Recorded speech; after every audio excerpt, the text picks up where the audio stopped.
Okay, I'm just going to show you how to delete a mobile from the Bluetooth audio system in this 2017 Mercedes Benz E Class.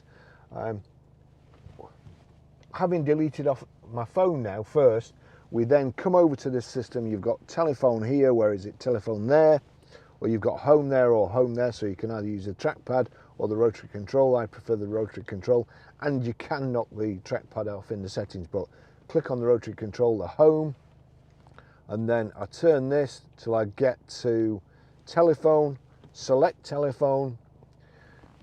You'll see here, connect to new device, or there's my phone here. So I turn it down to my phone. Once I'm on that, another menu comes up at the side, and it's pointing an arrow to the right. So we knock the rotary control over to the right, that goes onto the new menu, and here we go, deauthorize, click.